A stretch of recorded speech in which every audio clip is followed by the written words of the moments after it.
and contentment. And for that, I was grateful. My name's Hannah, and if you ask me, my life's pretty standard.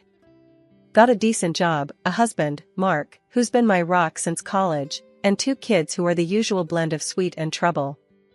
But if there's one thing I've learned, it's that normalcy is a fragile thing, especially with a brother like Alex. Alex is 8 years younger than me, the kind of guy who never really grew up. Jobs, girlfriends, you name it, he changes them like he's flipping channels on TV. And yeah, he's got this habit of hitting up me or mom whenever his wallet's feeling too light, which is always. So, there we were, at mom's for our usual Sunday dinner. The house smelled like roast and the kids were running around, when the door slammed open like it's trying to break free. In strolls Alex, with this girl on his arm, looking like she just walked off a beach rather than into a family gathering. Her dress was so short, I swear Mark did a double take, nearly choked on his tea. Family, meet Lisa, Alex announces, all proud like he's won an award. My fiancé. And guess what? We're gonna have a baby. The room went silent. You could have heard a pin drop. Mark's coughing his lungs out, mom's frozen with her mouth half open, and I'm just staring, thinking, here we go again. Alex, are you out of your damn mind? I couldn't help myself. You can barely take care of yourself. Lisa, hands on her hips, eyes me like I'm something she stepped in. We're very happy, thank you. And we don't need negativity, right, babe? Alex nods, slinging an arm around her. Yeah, we're doing great. Right, Mom? Mom, bless her, is trying to find her words. Congratulations. But, Alex, have you thought this through? A baby is a big responsibility. Of course, he hasn't, I muttered, earning a glare from both of them. Listen here, Hannah. Alex shot back. I don't need a lecture from you. We're gonna be fine. Right, Lisa? Lisa smirks. Absolutely. And we'll need a bit of help, obviously. Starting with living here for a while. I almost choked on my own spit. Live here? With Mom? Are you kidding? Why not? Lisa snapped.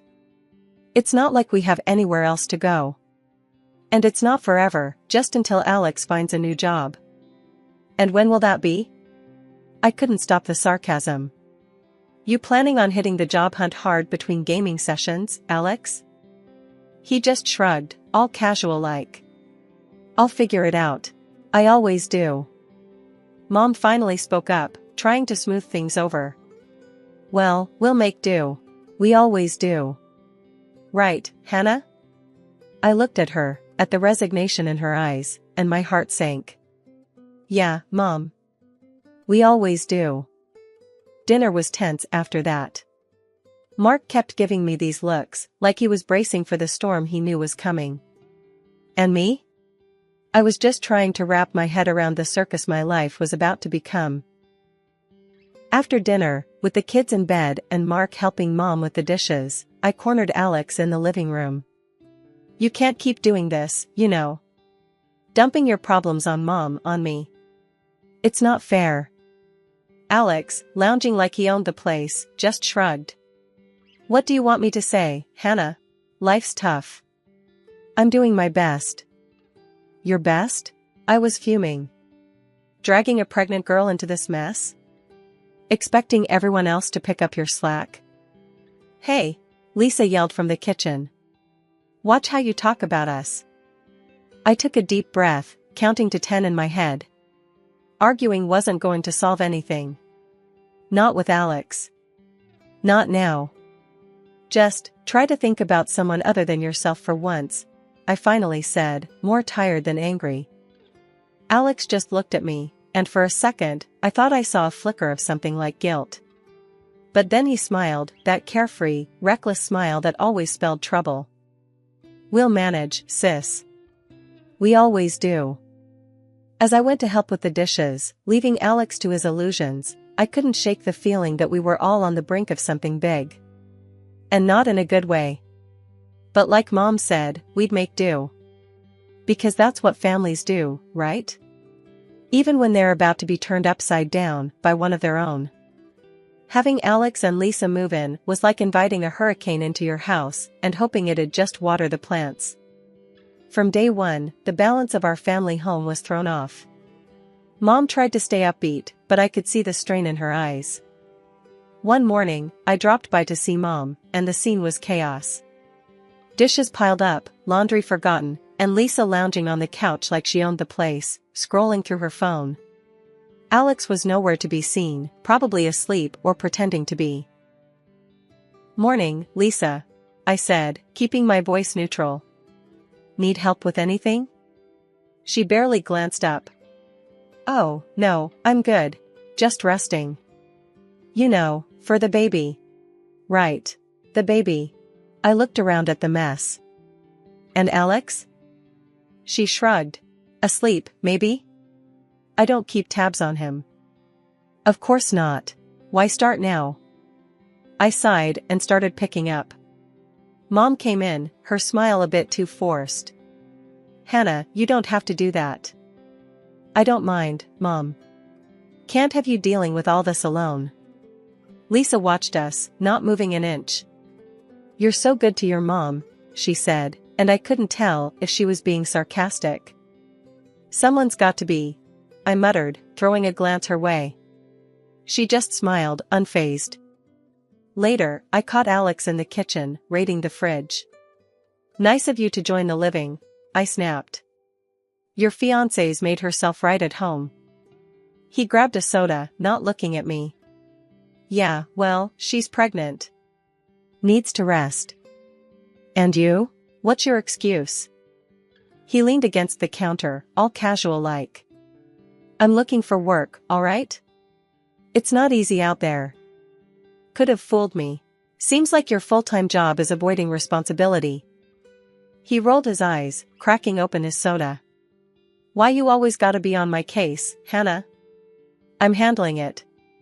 "By handling, you mean letting Mom clean up after you too?" He didn't have an answer to that. Just sipped his soda and shrugged. The final straw came when Lisa announced they wanted a small wedding at the house. "Nothing fancy," she said, laying out plans that sounded anything but. "Just something memorable." I looked at Mom, who was trying to hide her worry. "And how do you plan to pay for this small wedding?" Alex jumped in. "We thought Mom could help, you know, as a gift." I laughed. It was that or scream.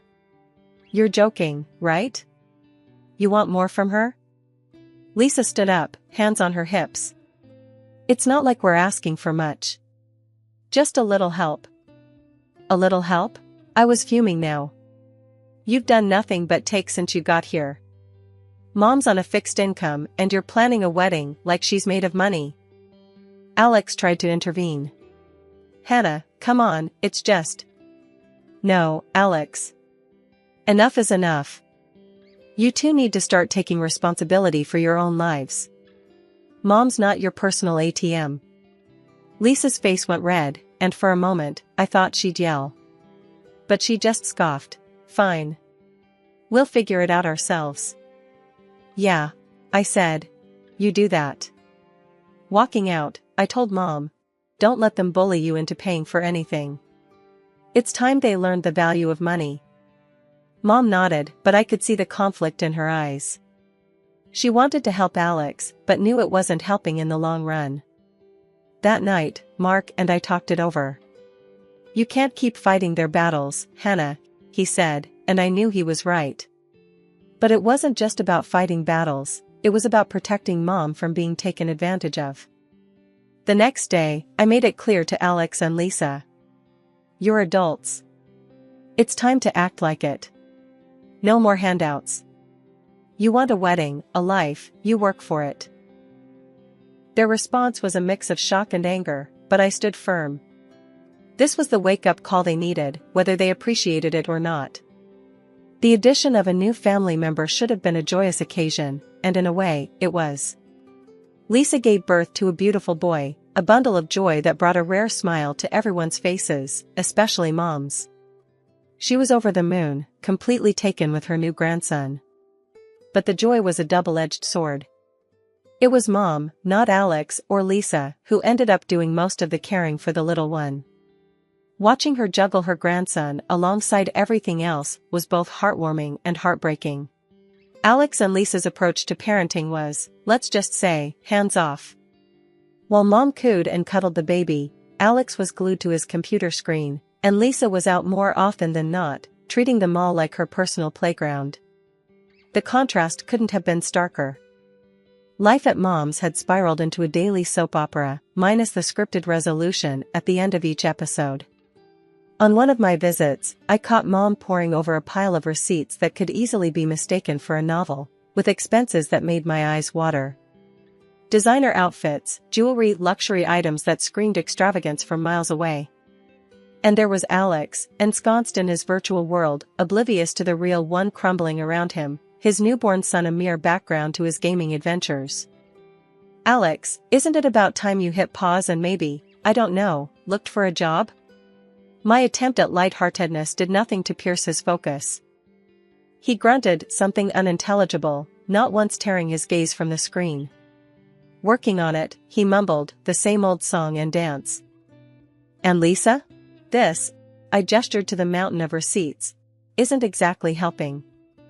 He shrugged, a gesture that conveyed a universe of indifference. I rounded on Mom. How can you just sit by and watch them drain you like this? Mom sighed, a sound so heavy it seemed to carry the weight of the world. It's only money, Hannah. I can't lose my grandson over it. That's when Lisa waltzed in, arms laden with shopping bags, a triumphant grin plastered across her face. Nothing like a little retail therapy, she announced, dropping her spoils on the table as if she'd returned from a successful hunt. Therapy? More like grand larceny. Mom can't keep this up, Lisa. Her eyes narrowed to slits, her voice cold and sharp as ice. Perhaps we should just leave, then. Let's see how often Mom gets to see her grandson after that. The threat hung in the air, a toxic cloud that threatened to choke us all. I looked to Mom for a sign of outrage, but she met my gaze with a resigned shake of her head, a silent plea to drop it. Later, in the sanctuary of the kitchen, I tried again. You can't let them use you like this, Mom. It's not right. She continued her tea ritual, a calming contrast to the storm brewing in my chest. I know, dear. But what choice do I have?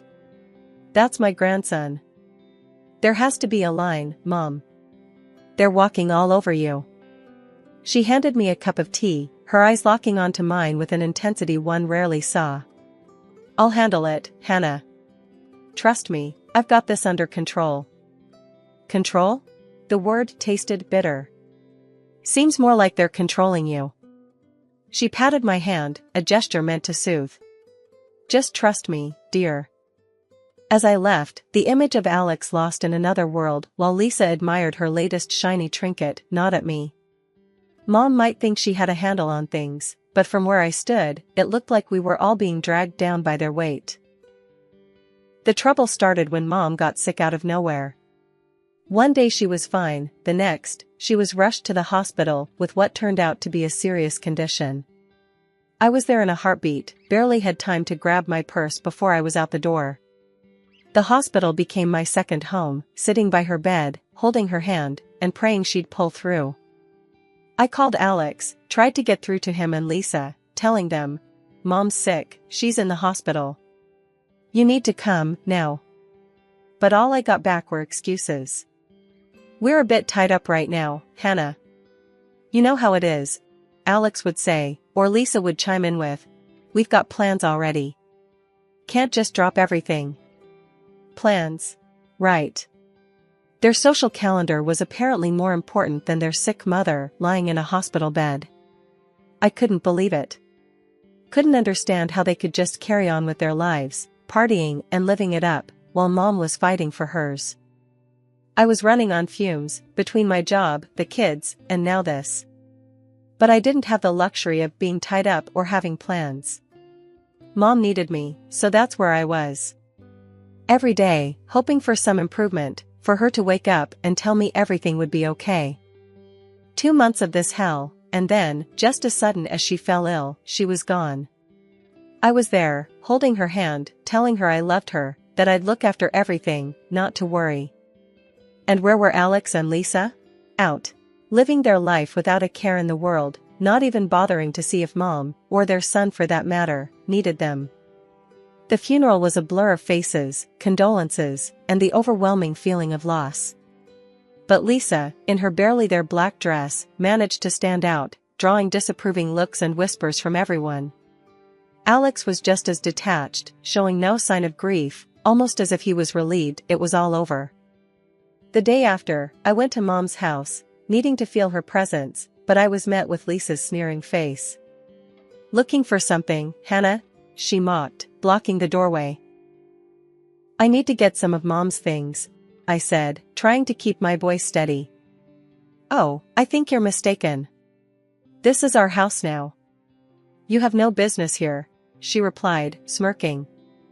Alex came up behind her, a smug look on his face. "Yeah, Hannah, Mom changed her will. Everything's ours now. Maybe you should have spent less time at the hospital and more time securing your inheritance." I was speechless, anger and disbelief swirling inside me. "You can't be serious. Mom wouldn't do that." He shrugged, enjoying every moment of my distress. "Believe what you want. But you're not welcome here." Lisa laughed, enjoying the spectacle. "Guess you should have been nicer to us, huh?" Their cruelty hit me hard, but I wasn't about to show them how much. "We'll see what the notary says about this," I managed to say, my voice cold. "Good luck with that," Alex called out as I walked away, their laughter echoing behind me. A week after the whole funeral drama, we all ended up in the notary's office, a place I never thought I'd be fighting a family battle. The air was thick with tension, you could cut it with a knife. Alex and Lisa were smirking like they already won the lottery, but I had a card up my sleeve they didn't see coming. The notary cleared his throat, and the room went dead silent. "The will Mr. Alex Kramer has been referring to," he began, eyeing my brother, "is not the final will.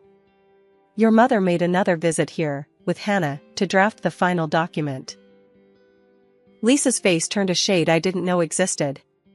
"What the hell does that mean?" she spat, her voice like venom. "It means," I said, my voice steady, "that Mom knew better. She left the house to me, not you two." The notary nodded. "Indeed. The house goes to Hannah." Alex jumped up, his face red. "That's bullshit. She wouldn't do that." Lisa was on her feet too, screaming insults at me that would make a sailor blush. The notary raised his hand, calling for silence. "There's more. If it's found that there was any pressure applied to change the will, legal actions could be taken." Alex, still fuming, shot back, "I'm her son too. I deserve half of everything." The notary, unfazed, pulled out another document. "Your mother anticipated such a claim. Hence, she divided her money into 2 equal parts. However," he paused, looking directly at Alex, "she deducted from your share all the money you and your wife have received during your marriage." You could hear a pin drop. "How much is left then?" Alex's voice was barely a whisper. $10,000, the notary replied. Lisa's scream could probably be heard a mile away. 10,000? That's it? I couldn't help but feel a mix of sadness and relief. Mom had seen through their greed. "Seems like Mom knew what she was doing," I said, more to myself than anyone else. Alex and Lisa were in shock, their dreams of easy money shattered in an instant. The notary suggested they leave before things got uglier, and they did, but not before throwing a few more choice words my way. After the showdown at the notary, things escalated pretty quick. Alex and his wife, Lisa, were set on clinging to Mom's house like they owned the place. It was a mess, a proper circus show, until it got so heated that I had no choice but to call the cops. Never thought I'd see the day where I'd have to drag police into family drama, but there we were. When they finally left, under the watchful eyes of the police, the air in the house felt different, heavier somehow. Mark and I started the grim task of taking inventory, noting the gaps where things used to be. It was clear as day, they'd been selling off Mom's things. My heart sank. How could they? I was livid, ready to drag them through the courts. I can't believe this, Mark. They've stolen from us, from Mom. We should sue them for everything they've got left. Mark, ever the voice of reason, put a hand on my shoulder. Hannah, I know you're angry, and you have every right to be. But think about it. Maybe, just maybe, they'll use that money for something good. For the kid. His words hit me harder than I expected. It was a slim hope, clinging to the idea that maybe, just maybe, they'd finally start acting like responsible adults for their child's sake.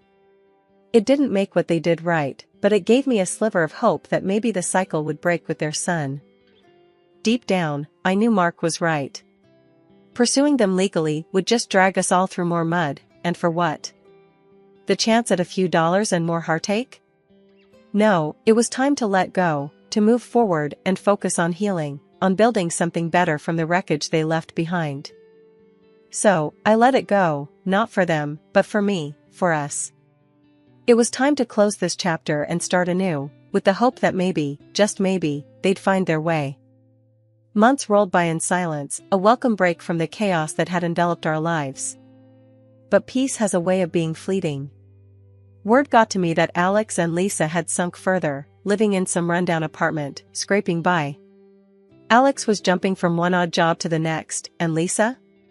She was chasing after rich men, leaving their little boy, my nephew, pretty much on his own. Hearing that, it felt like a punch to the gut. That kid deserved better, so much better than what those two could ever offer him. I started gathering the paperwork, the legal documents needed to strip them of their parental rights. It was a heavy decision, but every fiber of my being told me it was the right one. That boy needed a real family, stability, and I was determined to give it to him. When I finally approached Alex and Lisa with the idea, bracing for a fight, their reaction took me by surprise. They were indifferent. Almost relieved to be rid of the responsibility. "You sure about this, Hannah?" Alex asked, no hint of the brother I once knew in his eyes. "You know, taking on a kid is a lot." I couldn't hide my disgust, my disappointment. "He's your son, Alex. Doesn't that mean anything to you?" Lisa, ever the opportunist, chimed in with a shrug. "If you think you can give him a better life, then why not? We've got our own lives to figure out." Their casual dismissal of their flesh and blood boiled my blood, but I swallowed the anger. This was about him, not them. "Yeah, I'm sure. More than you've ever been about anything. He'll be loved and cared for. That's more than what you've ever offered him." The paperwork was straightforward, their signatures quick and emotionless. As I walked away, documents in hand, it was a bittersweet victory. That little boy was going to have a chance now, a real family with me and Mark. It's been a stretch of quiet months, a silence from Alex and Lisa that spoke volumes. They'd vanished off the grid, no calls answered, no trace of them at their last known spot. I've toyed with the idea of getting the authorities involved, wondering if a missing poster is the next step. Meanwhile, our home's been filled with a different kind of noise, the joyful chaos of kids and their boundless energy. Our little nephew, now effectively my third child, has settled in as if he's always been here. My kids, bless them, have taken to him like ducks to water, showering him with the kind of love and attention that's both heartwarming and a tad overwhelming. "We're gonna build the biggest fort this living room has ever seen," declares my eldest, rallying the troops with a sparkle in her eyes that could outshine the sun. The little one, barely understanding but eager all the same, claps his hands with glee, a toothy grin plastered across his face. "Fort, fort," he echoes, stumbling over the words, but clear in his enthusiasm.